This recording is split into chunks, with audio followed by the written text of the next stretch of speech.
ছাত্র পরিষদের ডাকা ধর্মতলার সভা শেষ হওয়ার পরেই বজবজ 2 নম্বর ব্লকের সভাপতি বুচান ব্যানার্জি গতকালকের বিজেপির আন্দোলনকে কটাক্ষ করেন। বলেন, বিজেপি গতকালকে যা করলো তাতে ছাত্র সমাজকে কলুষিত করলো।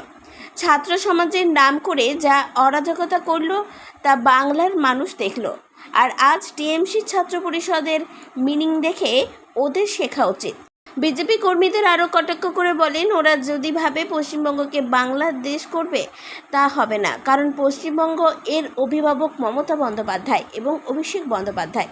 আরজিকরের যে ঘটনা ঘটেছে, আমরা চাই অন্তত এর দ্রুত শাস্তি কামনা করি।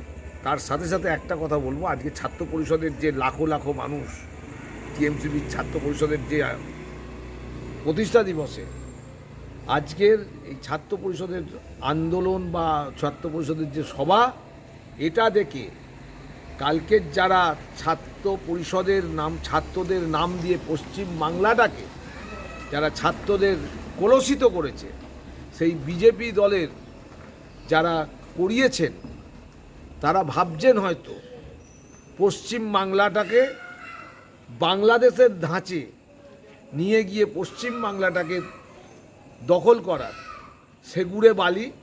তার সাথে সাথে একটা কথা বলি, পশ্চিমবাংলার মা মাটি মানুষের জনসাধারণের নেত্রী মমতা বন্দ্যোপাধ্যায় যতদিন থাকবে, অভিষেক বন্দ্যোপাধ্যায়ের নেতৃত্ব যতদিন থাকবে, আপনারা স্বপ্ন দেখতে থাকুন। আর আপনারা পশ্চিমবাংলা দখল করার চিন্তাভাবনাটাকে মন থেকে সরিয়ে দিন। এটাই আপনাদের কাছে আমি আমার পক্ষ থেকে, আমাদের দলের পক্ষ থেকে এটাই আপনাদের কাছে বলবো। আপনারা সেগুড়ে বালি, আপনারা শুয়ে স্বপ্ন দেখুন, পশ্চিম বাংলাটা আপনারা পাবেন।